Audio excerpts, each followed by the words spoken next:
today we are with ladies who are bright, brilliant, educated, and the future of ICT.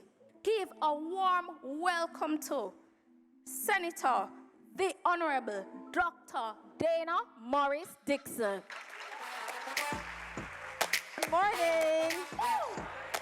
Wonderful. I have to start with acknowledging all of the people who are here. I also want to talk about today's theme. The theme for ICT, the global theme for Girls in ICT Day is leadership. And we all have the potential to be leaders. I see the potential in all the wonderful ladies who are here today. And you too need to feel that way and need to feel that you don't need to wait for 10, 15 years to be an innovator and a leader. You can start thinking about yourself as a leader from now. Girls in ICT here today, good morning. Honored to see a gathering of young, bright women filled with purpose and passion, ready to embark on a journey into the dynamic world of science, technology, engineering, and mathematics. Being among so many bright and young minds, passionate professionals who are shaping the future of the ICT and telecommunications sector is in fact a privilege.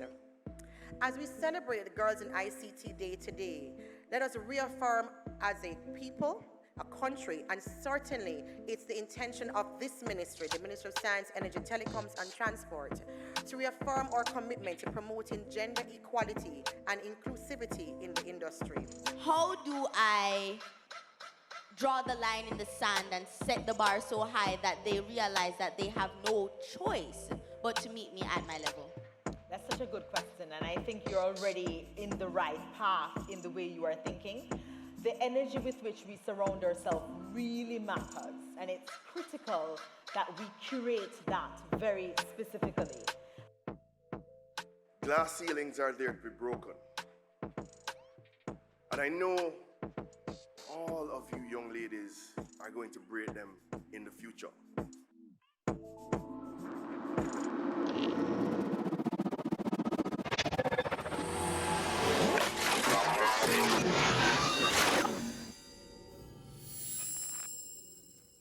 That's so cool. I love it, I love it, I love it. Imagine a world where girls and young women are not just users, but creators in the digital realm. It's a world where science, technology, engineering, and mathematics careers become playgrounds for innovation and empowerment. At the forefront, then, of this movement is Flow, and the Flow Foundation, lighting the way for Girls for Information Communication Technology Day, or ICT Day. They're back at it again this year, having hosted their second annual Expo last Thursday. Here to tell us more, of course, is Business Communication Manager at Flow, Deline Powell, alongside Chief Executive Officer of the STEM Builders Learning Hub, no stranger to these parts, Khadine Hylton. Deline, welcome.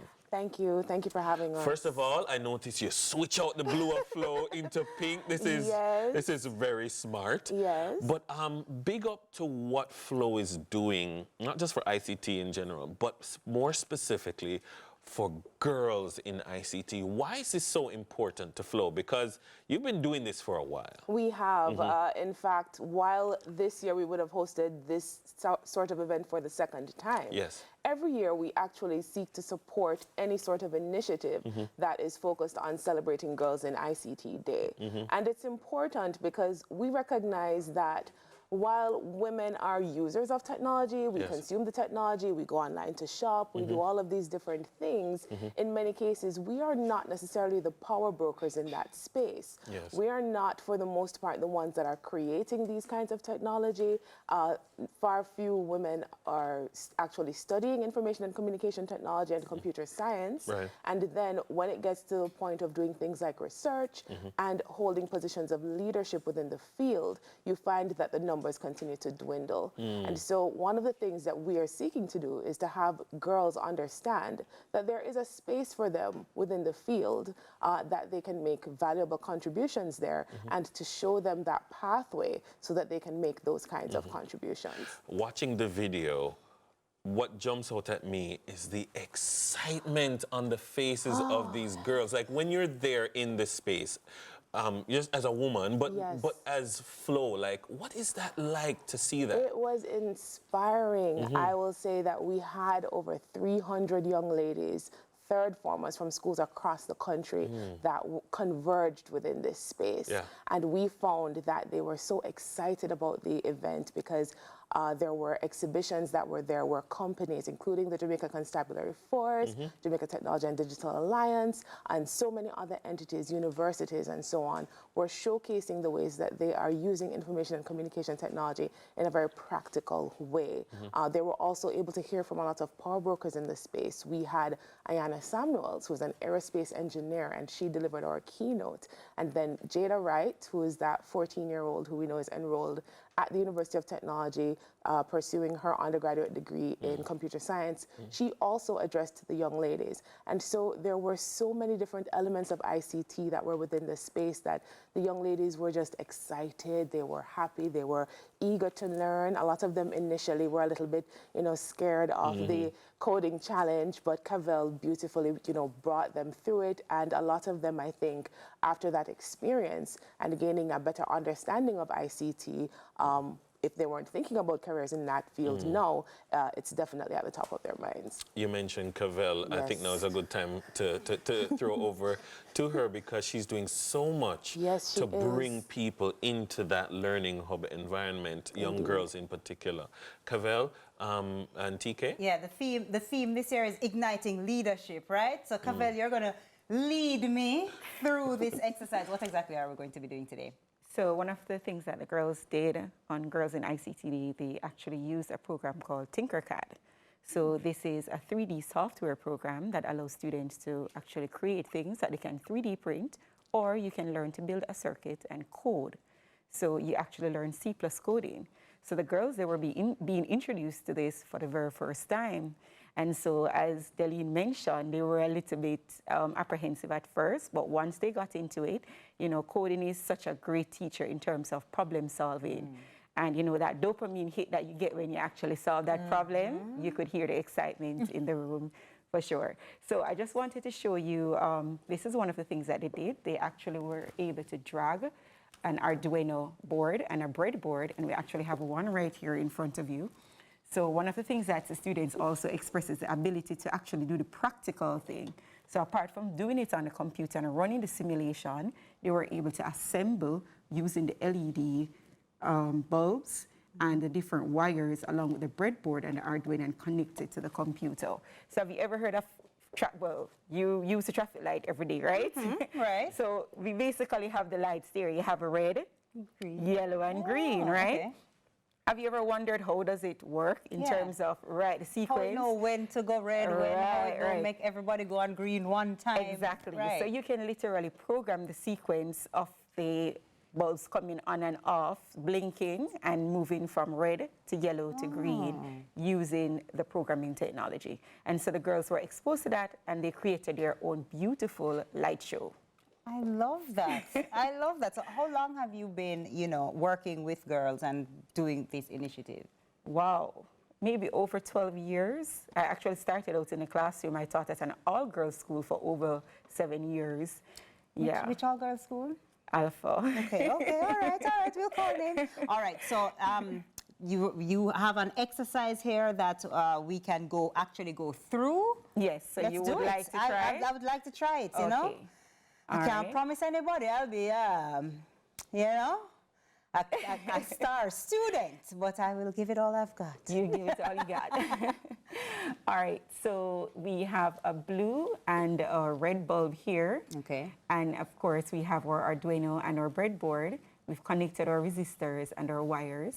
So if you click Start Simulation, it will start and the bulb will turn on. I like that. So all I need is press Start Simulation. Ladies and gentlemen. All right, so you can see it lighting up on the screen. Yes. But what about if you wanted to delay when it lights up? Yeah. So the same thing that would take place like at a stoplight. So you want to say, let's delay it for 5 minutes or for 5 seconds. Would you like to try coding that? Let's try now. Let's do it quick. All right, so we have delay here. to 300. Okay. So that's 300 milliseconds. Okay. So to change that into a second, how much would you need to put there? Yeah, man, tell me now. All right, so it's going to add another 0. So that will give us 3 seconds. And then that will be the delay. Okay. Yeah. Oh my gosh, coding. Coding. It's not so difficult. Coding. I mean, I said, Yeah. as you know, but it's something that's so important to learn, and it's something that's so helpful. You said Yes. you talked about problem solving, but so many things are led and driven by coding, yeah? Yes, very much so. And especially in this day and age, knowing to code, I'm sure, opens many doors for people in this time of technology. It does. And especially, as I mentioned to you before, in terms of problem solving. So problem solving, being able to troubleshoot, and that's a lot of the things that we saw on Girls in ICT Day. Many of them were saying, oh, this is not working, the wiring, you know, and this technology is so tricky because sometimes just one mistake and then it just doesn't work. So the wiring and trying to troubleshoot and figuring out how to get it done, you know, a lot of those skills will come out in terms of critical thinking skills, problem solving skills, etc. Awesome, awesome. Well, I'm going to throw right back to Dennis to wrap things up for us. Thanks so much for that. You know, Deline, one of the things that jumps out is the fact that, you know, it's important for learning how to solve problems in the modern age, you know, coming up with challenges, designing solutions. I think this is so important, not just for girls, for everybody. What do you envision will be the legacy of this project in the years to come? So, what's a win for Flow? A win for us, and while this may be a far way off, is we would love to get to the point where activities like an Expo for Girls in ICT Day, those activities become obsolete. So we want to get to the point where women and girls understand from the get-go that just as you can consider a career in journalism or medicine or law, that a career in science, technology, engineering, and mathematics is also a viable option. We want them to understand that there's certainly a space for them at all levels within the fields, and we also want them to understand that there are valuable contributions for them to make and to see and for it to start as early as possible. So from preschool, prep school, high school, we would love for these young ladies to understand there's a space for them in STEM. Indeed, there is a space for them in STEM. My guest, Deline Powell, Business Communication Manager at Flow, Khadine Hylton, the Chief Executive Officer of the STEM Builders Learning Hub. From science and tech to tips for your travels, there's more Sunrise after the break as TK continues to learn excitedly.